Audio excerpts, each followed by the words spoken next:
My name is S K. Gaur.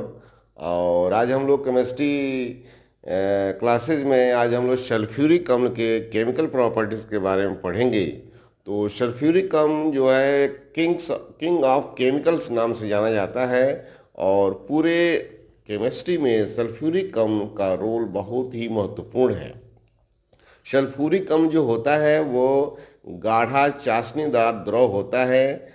20 degree centigrade पर sulphuric अम्ल का जो आपेक्षिक घनत्व होता है वह 1.83 होता है। ये जो सल्फ्यूरिक अम्ल होता है ये बहुत ही ज्वलनशील और संक्षारण द्रव है और यह त्वचा पर जब गिरता है तो यह दाहक यानी यह त्वचा को जला देता है, काला कर देता है। यह सल्फ्यूरिक अम्ल देखते हैं जब थोड़ा भी गाढ़ा सल्फ्यूरिक अम्ल जब बाहर ये गिराया जाता है तो उससे धुआं निकलने लगता है, अर्थात बाहर से नमी को यह अवशोषित करता है जिसके कारण से धुआं निकलने लगता है। ये जो सल्फ्यूरिक अम्ल है बच्चों, ये ऊष्मा तथा विद्युत का सुचालक है, यानी ये कंडक्टर का भी काम करता है। आज हम लोग सल्फ्यूरिक अम्ल के केमिकल प्रॉपर्टीज़ के बारे में पढ़ेंगे। ये परीक्षा यूपी बोर्ड के परीक्षा के हिसाब से ये सल्फ्यूरिक अम्ल बहुत ही इम्पोर्टेंट टॉपिक है। नीट के और जेईई मेंस के परीक्षा में भी इससे बहुत सारे प्रश्न पूछे जाते हैं। तो आज हम लोग शुरू करते हैं इसके केमिकल प्रॉपर्टीज़ के बारे में। सबसे पहले हम इसका एसिडिक प्रॉपर्टीज़ अम्लीय गुण देखते हैं कि सल्फ्यूरिक अम्ल का अम्लीय गुण क्या है। तो इसका सबसे पहले अम्लीय गुण में है कि यह एक डाइबेसिक अम्ल है, यानी जो सल्फ्यूरिक अम्ल है इसका सूत्र क्या होता है, H2SO4 होता है। तो इसमें 2 हाइड्रोजन है, यानी दोनों हाइड्रोजन किसी क्षार के द्वारा विस्थापित हो जाता है, इसलिए डाइबेसिक अम्ल है। अब इसमें क्या है कि ये सबसे पहले देखते हैं कि चूंकि सल्फ्यूरिक अम्ल का जो नेचर होता है वह अम्लीय होता है, एसिडिक होता है, तो यह नीले लिटमस पेपर को लाल कर देता है। दूसरा इसका प्रॉपर्टी जो है ये मेथिल ऑरेंज को भी रेड कर देता है, लाल कर देता है। ठीक है। दूसरा हम आते हैं कि ये क्षारों से क्रिया, क्षार में sodium hydroxide, magnesium hydroxide, calcium hydroxide ये सब क्षार हैं, लेकिन इस क्षार में सोडियम हाइड्रोक्साइड जो है यह बहुत ही क्रियाशील है और सोडियम हाइड्रोक्साइड की क्रिया 2 चरणों में होती है, 2 स्टेप में होती है। सबसे यह है कि इसका सोडियम हाइड्रोक्साइड की क्रिया जब 2 स्टेप में कराते हैं तो फर्स्ट स्टेप में सोडियम हाइड्रोक्साइड से क्रिया जब सल्फ्यूरिक अम्ल की कराते हैं तो सोडियम बाइसल्फेट बनता है और जल बनता है। लेकिन दूसरे स्टेप में अगर सल्फ्यूरिक अम्ल की क्रिया अगर 2 अणु सोडियम हाइड्रोक्साइड से कराएं तो ये दोनों हाइड्रोजन विस्थापित हो जाता है और सोडियम सल्फेट बन जाता है और यह जल। इसके बनने से स्पष्ट हो जाता है कि यह एक डाइबेसिक अम्ल है। अब इसकी क्रिया हम लोग कराते हैं सोडियम बाइकार्बोनेट से। तो जब सल्फ्यूरिक अम्ल की क्रिया सोडियम बाइकार्बोनेट से कराते हैं तो सोडियम बाइसल्फेट बनता है और कार्बन डाइऑक्साइड बनता है और जल बन जाता है। तो सोडियम कार्बोनेट से और सोडियम हाइड्रोक्साइड से क्रिया के बारे में हम लोग जाने आज। अब कुछ क्रियाएं इसका है धात्विक कार्बोनेटों से। तो धात्विक कार्बोनेट जैसे कैल्शियम कार्बोनेट, जिंक कार्बोनेट, ठीक है, टिन कार्बोनेट, ये सब जिंक कार्बोनेट्स, ये सब धात्विक कार्बोनेट हैं। तो धात्विक कार्बोनेटों से क्रिया है कि जब सोडियम कार्बोनेट की क्रिया सल्फ्यूरिक अम्ल से कराते हैं तो सोडियम सल्फेट बनता है, जल बनता है और कार्बन डाइऑक्साइड निकलता है। उसी प्रकार इसकी कैल्शियम कार्बोनेट से अगर सल्फ्यूरिक अम्ल की क्रिया कराएं तो इससे क्या है, कैल्शियम सल्फेट बनता है, जल बनता है और कार्बन डाइऑक्साइड निकलता है। इसी प्रकार से धात्विक कार्बोनेटों में यह जिंक कार्बोनेट है। जिंक कार्बोनेट की क्रिया भी जब सल्फ्यूरिक अम्ल से कराते हैं तो जिंक सल्फेट बनता है, जल बनता है और कार्बन डाइऑक्साइड निकलता है। इसी क्रम में कुछ सल्फाइट हैं। सल्फाइट में क्या है, जैसे सोडियम सल्फाइट है, जिंक सल्फाइट है, इसकी भी क्रिया जब हम सल्फ्यूरिक अम्ल से कराते हैं तो सोडियम सल्फाइड की क्रिया जब हम सल्फ्यूरिक अम्ल से कराते हैं तो सोडियम सोडियम सल्फेट बनता है, जल बनता है और सल्फर डाइऑक्साइड गैस बाहर निकल जाता है। जो इसमें गैस रूप में होता है उसमें केमिस्ट्री में क्या है कि इसमें तीर ऊपर की तरफ लगा देते हैं तो गैस है जो निकलता है। अगर कोई अवक्षेप है तो उसका तीर का निशान नीचे लगा देते हैं, तब वह लगता है कि वह एक कोई अवक्षेप के रूप में है जो नीचे तीर लगा है और निकल रहा है। अब इसमें अगला जो ये धात्विक सल्फाइड है वह है जिंक सल्फाइड। जिंक सल्फाइड की भी क्रिया जब सल्फ्यूरिक अम्ल से कराते हैं तो जिंक सल्फेट बनता है, ठीक है, और इसमें जल बनता है और सल्फर डाइऑक्साइड बनता है। कुछ इसका विस्थापन गुण है, डिस्प्लेसमेंट रिएक्शन है। विस्थापन में क्या है कि जैसे कुछ लवणों की क्रिया इसके सल्फ्यूरिक अम्ल से कराते हैं तो उसी के समकक्ष कुछ लवण बनता है और जल बनता है। जैसे सोडियम क्लोराइड है, सोडियम क्लोराइड का है साधारण नमक है। इस साधारण नमक की क्रिया जब सल्फ्यूरिक अम्ल से कराते हैं तो सोडियम सल्फेट बनता है और हाइड्रोक्लोरिक अम्ल बनता है। अब जैसे सोडियम सल्फाइड है, सोडियम सल्फाइड की क्रिया भी जब सल्फ्यूरिक अम्ल के साथ कराते हैं तो सोडियम सल्फेट बनता है और हाइड्रोजन सल्फाइड गैस बनता है। अच्छी तरह से एसिटिक सोडियम एसीटेट है, सोडियम एसीटेट भी एक सॉल्ट है, इसकी भी क्रिया सल्फ्यूरिक अम्ल से कराते हैं तो एसिटिक अम्ल बनता है और सोडियम सल्फेट बनता है। इसी क्रम में आयरन सल्फाइड है, आयरन सल्फाइड है, ये भी एक सॉल्ट है और इसी क्रिया सल्फ्यूरिक अम्ल से कराते हैं। देखो इंटर के सेक्शन में प्रैक्टिकल है और प्रैक्टिकल में H2S गैस बनाया जाता है और H2S गैस किप्स अपरेटस में बनाया जाता है।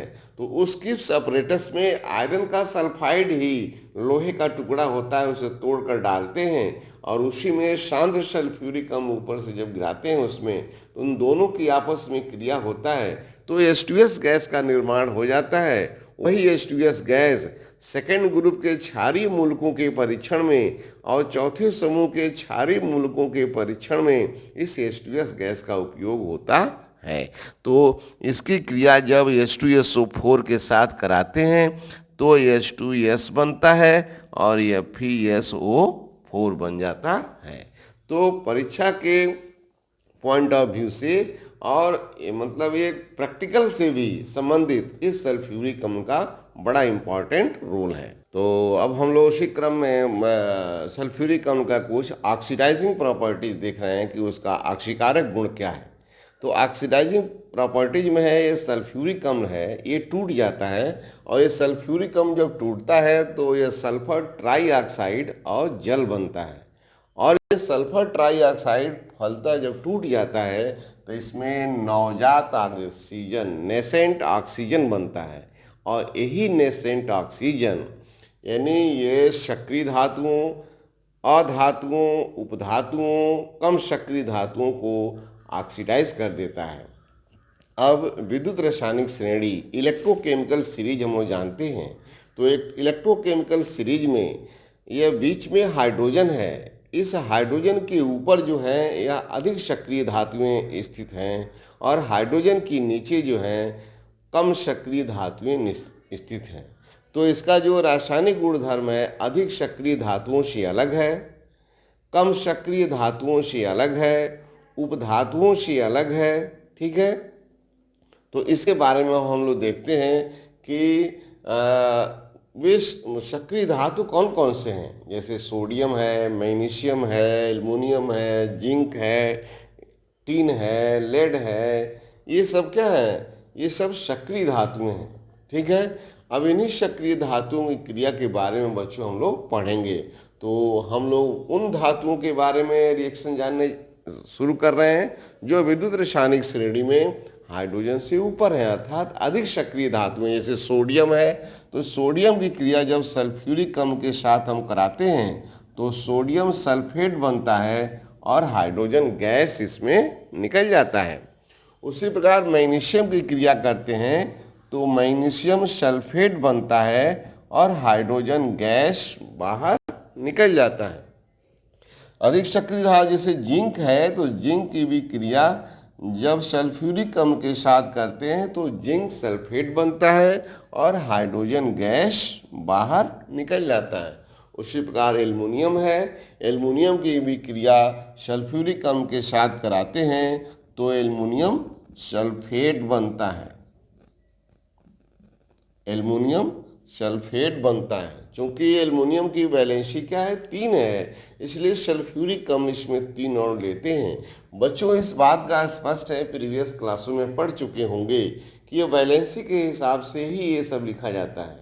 ठीक है, जैसे एल्युमिनियम पर चार्जेस मान लो 3 है, वैलेंसी 3 है, और सल्फेट पर चार्जेस -2 है, तो उसको क्रॉस करके लिखा जाता है। इस प्रीवियस में पढ़ाया जा चुका है। और इसमें क्या है, ये हाइड्रोजन गैस निकलता है। ठीक है, अब हम लोग अध्ययन करते हैं कि कुछ जो कम सक्रिय धातुएं अर्थात वे धातुएं जो विद्युत रासायनिक श्रेणी में वह हाइड्रोजन से क्या है, नीचे रखा गया है। जैसे उसमें कॉपर है, उसमें गोल्ड है, उसमें सिल्वर है, उसमें मरकरी है। ये मुख्य धातुएं हैं जो जिनकी सक्रियता कम होता है। ठीक है, यानी ये कम सक्रिय धातु हैं तो ये क्या बनाएगा, ये कॉपर सल्फेट बना लेता है। ठीक है, जब ये कॉपर सल्फेट बना लिया, कॉपर ये सल्फेट बनाता है और इसमें जल बनता है और इसमें सल्फर डाइऑक्साइड गैस निकलता है। ठीक है, सल्फर डाइऑक्साइड गैस निकलता है और इसमें जल की मात्रा क्या होता है, 2 अणु होता है। उसी तरह से मरकरी है, चूंकि इसमें हाइड्रोजन गैस नहीं निकलेगा। क्यों? क्योंकि कम सक्रिय धातुएं अम्लों में से हाइड्रोजन गैस विस्थापित नहीं करती हैं। इसलिए अगर देखो, ये कुछ प्रश्न ऐसे भी आते हैं कि निम्न में बताओ कि क्या यह रिएक्शन पॉसिबल है, तो केवल ये रिएक्शन अगर दिया जाए और इसमें हाइड्रोजन गैस अगर निकाल दिया जाए तो ये रिएक्शन पॉसिबल है। लेकिन अगर कॉपर से, मरकरी से, सिल्वर से अगर क्रिया सल्फ्यूरिक अम्ल का कराकर अगर उसमें हाइड्रोजन गैस निकाला जाए तो ये क्रिया पॉसिबल नहीं है। क्यों?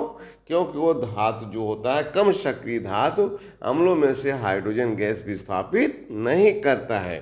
ठीक है, तो जब यहाँ मरकरी क्रिया होता है तो ये मरकरी सल्फेट बनता है, ट्वाइस H2O बनता है और सल्फर डाइऑक्साइड गैस निकलता है। उसी तरह से सिल्वर की क्रिया है तो यह Ag2SO4 बनता है। ठीक है, और इसमें ट्वाइस H2O बनता है और सल्फर डाइऑक्साइड गैस बाहर निकल जाता है। ठीक है, तो हम लोगों ने पढ़ा कि कम सक्रिय धातुओं से क्रिया। अब उपधातु हैं, तो उपधातु नॉन मेटल्स क्या है, तो देखो पी ब्लॉक के बारे में हम लोग अध्ययन कर रहे हैं और प्रीवियस लेक्चर में हमने बताया था कि पीरियोडिक टेबल में जो पी ब्लॉक्स हैं उसमें कुछ ऐसे तत्व हैं जो क्या हैं, ये उपधातु हैं, मेटेलॉइड्स हैं। अब इसमें आर्सेनिक और एंटीमनी इसमें मुख्य है। तो आर्सेनिक और एंटीमनी की भी क्रिया जब सल्फ्यूरिक अम्ल से कराते हैं तो आर्सेनियस सल्फेट और एंटीमोनिक सल्फेट बनता है, यानी AS2SO4 का थ्राइस आर्सेनियस सल्फेट हो गया। अब इसमें 6S2 हो गया और थ्राइस SO2 बनता है, सल्फर डाइऑक्साइड बनता है। उसी तरह से एंटीमनी की भी क्रिया कराते हैं तो एंटीमोनिक सल्फेट बन जाता है और इसमें क्या है, जल बनता है और इसमें सल्फर डाइऑक्साइड निकल जाता है। तो ये उपधातु है जिनकी क्रिया अम्लों से हम कराते हैं, तो इसमें भी लवण बनता है, जल और सल्फर डाइऑक्साइड बनता है। हाँ ठीक बच्चों, हम लोग उसके आगे बढ़ते हैं और उसी क्रम में हम लोग सल्फ्यूरिक अम्ल का जो बहुत ही इम्पॉर्टेंट प्रॉपर्टीज़ है वह है डिहाइड्रेशन, निर्जलीकरण। चूँकि सल्फ्यूरिक अम्ल का जल के प्रति स्नेह ज़्यादा होता है, इस कारण से सल्फ्यूरिक अम्ल जो होता है वो कोई भी मॉइस्चरस चीज़ होता है उसमें से जल को वह सोख लेता है। अब इसी क्रम में हम लोग इस निर्जलीकारक गुण में, डिहाइड्रेटिंग प्रॉपर्टीज़ में एथिल अल्कोहल है। प्रीवियस क्लासों में हम लोग देखे एथिलीन की बनाने की प्रयोगशाला विधि देखे होंगे। तो एथिलीन की बनाने की प्रयोगशाला विधि क्या है? जब एथिल अल्कोहल को 160 से 170 डिग्री सेंटीग्रेड पर शांत सल्फ्यूरिक अम्ल की उपस्थिति में जब गर्म करते हैं तो वह निर्जल हो जाता है और एथिलीन का निर्माण हो जाता है। तो यह एथिल अल्कोहल है C2H5OH, और इस C2H5OH को 160-170 डिग्री सेंटीग्रेड पर कॉन्क H2SO4 की उपस्थिति में जब गर्म करते हैं तो एथिल अल्कोहल से जल का एक अणु निकल जाता है और ये क्या बनता है? एथिलीन बनता है। एथिलीन बनता है और जल का एक अणु निकल जाता है, यानी ये क्या है? ये नमी को सोख लेता है। ठीक है, तो इसका यह निर्जलीकारक गुण हो गया जो बहुत ही इम्पोर्टेंट है। दूसरा है ऑक्जेलिक अम्ल। ऑक्जेलिक अम्ल क्या है? एक एलिफैटिक कंपाउंड्स है और ऑक्जेलिक अम्ल का भी क्रिया जब सल्फ्यूरिक अम्ल के साथ कराते हैं तो यह कार्बन मोनोऑक्साइड और कार्बन डाइऑक्साइड में उसको बदल देता है और जल का अणु निकल जाता है। तो ये क्या है? ऑक्जेलिक अम्ल का सूत्र है। ऑक्जेलिक अम्ल H2C2O4, ठीक है, लेकिन उसमें दो अणु जल का भी लगा रहता है। तो इस ऑक्जेलिक अम्ल का क्रिया जब H2SO4 के साथ कराते हैं तो यह कार्बन मोनोऑक्साइड, कार्बन डाइऑक्साइड और H2O में बदल लेता है, यानी यह ऑक्जेलिक अम्ल से जल को बाहर निष्कासित कर देता है। उसी तरह से फॉर्मिक अम्ल है। फॉर्मिक अम्ल का नाम सुने होंगे। फॉर्मिक अम्ल जो है ये जनरली यह फॉर्मल्डिहाइड से बना है। फॉर्मल्डिहाइड का जब ऑक्सीकरण करते हैं तो फॉर्मिक अम्ल बनता है। फॉर्मिक अम्ल में भी इसका जब H2SO4 सल्फ्यूरिक अम्ल के साथ इसकी क्रिया कराते हैं तो फॉर्मिक अम्ल को यह कार्बन मोनोऑक्साइड और जल में तोड़ देता, विभक्त कर देता है। तो यह फॉर्मिक अम्ल है और इसकी क्रिया जब सल्फ्यूरिक अम्ल के साथ कराते हैं तो इसको यह कार्बन मोनोऑक्साइड और जल में बदल देता है। ठीक है, अब इसमें स्टार्च और सेलुलोज का नाम सुने होंगे। स्टार्च और सेलुलोज ये कागज़ निर्माण में उपयोगी होते हैं और ये जो सुक्रोज है ये चीनी का सूत्र है। तो स्टार्च जो है, स्टार्च की भी क्रिया जब कॉन्क सल्फ्यूरिक अम्ल के साथ कराते हैं तो उसको काला कर देता है। ठीक है, और चीनी में भी जब शांत सल्फ्यूरिक अम्ल डालते हैं तो उसको काला कर देता है। क्यों? उसमें जो कार्बन की मात्रा है वो अलग हो जाता है और जल की मात्रा अलग हो जाता है। जब कार्बन की मात्रा अलग होता है तो कार्बन काला होता है, इसलिए चीनी काला दिखाई देने लगता है। तो स्टार्च का सूत्र क्या है? C6H10O5N। C6H10O5N। इसकी क्रिया जब शांत सल्फ्यूरिक अम्ल के साथ कराते हैं तो इसमें कार्बन की मात्रा 6 है। ठीक है, तो इसमें C6N जो है ये कार्बन अलग हो गया संख्या उसका, और इसमें H2SO4 बाहर निकल जाता है। N क्या है? ये अणुओं की संख्या है। अब इसमें 5N 5H2। अब इसमें ये जो H2SO4 है यह सिर्फ इसमें से जल को बाहर निकाल देता है और कार्बन जो है उसको अलग कर देता है। उसी तरह से यह सुक्रोज है। सुक्रोज का सूत्र C12H22 और वो 11 होता है। ठीक है। अब इसको जल इसमें मिला देते हैं और यह कांक H2SO4 की उपस्थिति में जब इसे गर्म करते हैं तो इसमें कार्बन की संख्या कितनी है? 12 है। तो यह कार्बन चूंकि अलग है तो ये कार्बन काला हो गया। अब इसमें जल की मात्रा प्लस 11 H2O है, ये भी अलग हो गया। तो यहाँ पर हमने देखा कि यह डिहाइड्रेटिंग एजेंट का भी काम करता है और सल्फ्यूरिक अम्ल कैटेलिस्ट का भी काम करता है, यानी यह उत्प्रेरक का भी काम करता है, सिर्फ उस क्रिया को एक्सीलरेट कर देता है। तो आज हमने ये डिहाइड्रेटिंग प्रॉपर्टीज़ के बारे में बताए। अब इसके कुछ मिसलेनियस प्रॉपर्टीज़ और हैं, जैसे ऊष्मा का प्रभाव। अगर हम सल्फ्यूरिक अम्ल है उसे लेकर और उसे अगर गर्म कर दें तो ये टूट जाता है सल्फर ट्राईऑक्साइड, और जल में क्या है, ये टूट जाता है। ठीक है, तो यह इसका ऊष्मा का प्रभाव है। अब इसका है कि सल्फर ट्राईऑक्साइड से क्रिया।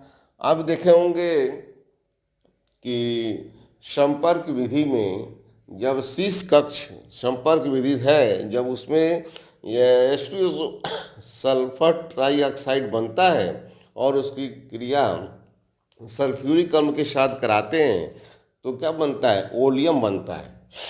तो SO3 प्लस H2SO4, तो ये बन जाता है H2S2O7 बन जाता है। और उसमें लास्ट में जो प्रॉपर्टीज़ है वो सल्फ्यूरिक अम्ल का, वह है सल्फोनेशन।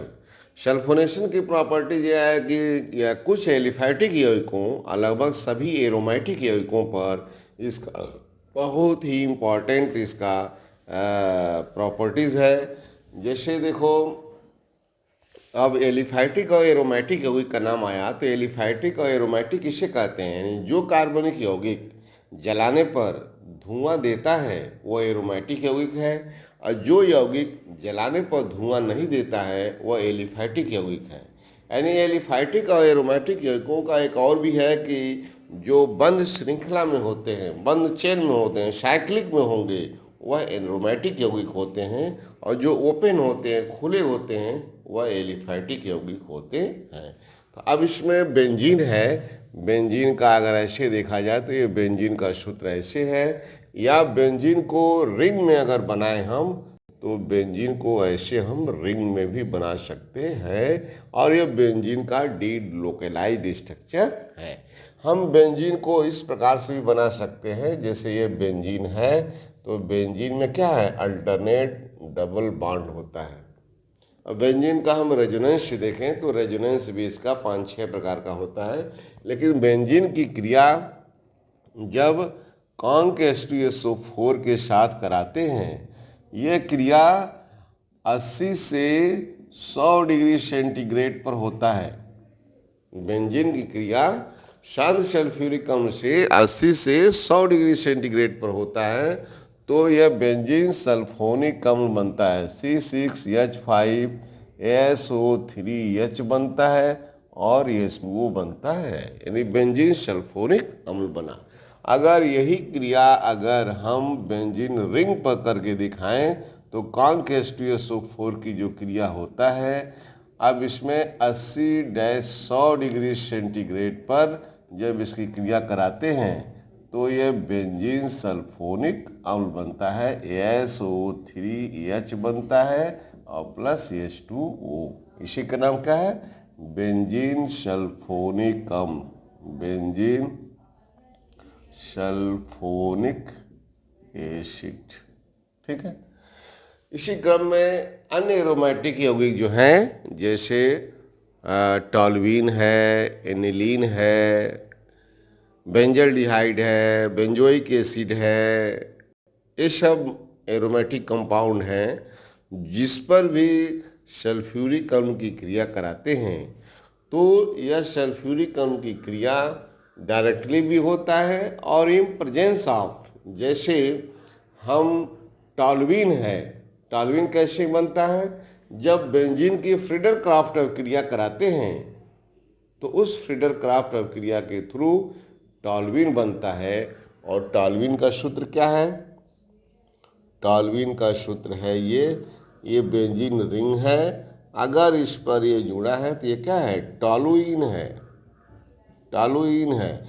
और इस टॉलुइन की क्रिया जब फ्यूमिंग नाइट्रिक अम्ल और फ्यूमिंग सल्फ्यूरिक अम्ल, यानी जो शांत सल्फ्यूरिक अम्ल है उससे भी हार्ड जो एसिड होता है उसे फ्यूमिंग कहते हैं, सधूम्र सल्फ्यूरिक अम्ल। तो इसका फ्यूमिंग नाइट्रिक अम्ल से क्रिया कराते हैं in presence of fuming H2SO4 के उपस्थिति में, यानी सधूम्र सल्फ्यूरिक अम्ल के उपस्थिति में कराते हैं। तो ये बेंजीन रिंग है। इस बेंजीन रिंग में 1 2 3 4 5 6, ये 6 क्या कॉर्नर्स हैं। ये 6 कॉर्नर्स में सभी का अलग अलग पोजीशन है। जैसे ये दूसरा क्या पोजीशन है, इसको बोलते हैं आर्थो पोजीशन। तीसरा पोजीशन क्या है, इसको मेटा पोजीशन कहते हैं। चौथा क्या है, इसको पैरा पोजीशन कहते हैं।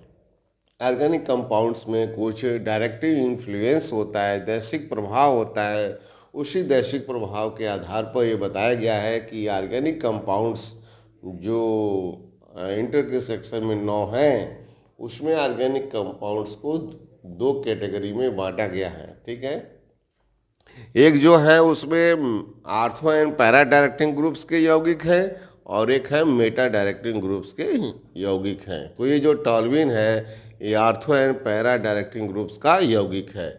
अब इसमें क्या है, ये टॉल्यूइन है और इसकी क्रिया NO2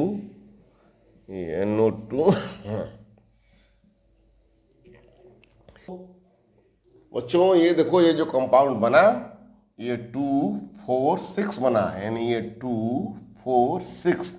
चूंकि ये NO2 3 बार आया है इसलिए इसको बोलते हैं ट्राई नाइट्रो, इसे बोलते हैं ट्राई नाइट्रो। अब इसमें क्या है, टॉलुइन है तो ट्राई नाइट्रो टॉलुइन, इसीलिए इसका नाम क्या है TNT। TNT एक विस्फोटक पदार्थ है। ठीक है, तो बच्चों आज हम लोग केमिकल प्रॉपर्टीज जो पढ़े इसमें बहुत सारी केमिकल प्रॉपर्टीज है जो यूपी बोर्ड के परीक्षा में पूछे जाने वाले हैं। इसके साथ ही साथ नीट जेईई मेंस बहुत सारी परीक्षाओं में से संबंधित बहुत सारे क्वेश्चन पूछे जाते हैं। तो आज का लेक्चर हमारा समाप्त होता है। इसके बाद से इसमें कुछ उपयोग हैं, इसके यूजेस हैं, उसके बारे में भी थोड़ा हम लोग जानेंगे। इसका जो मुख्य उपयोग जो है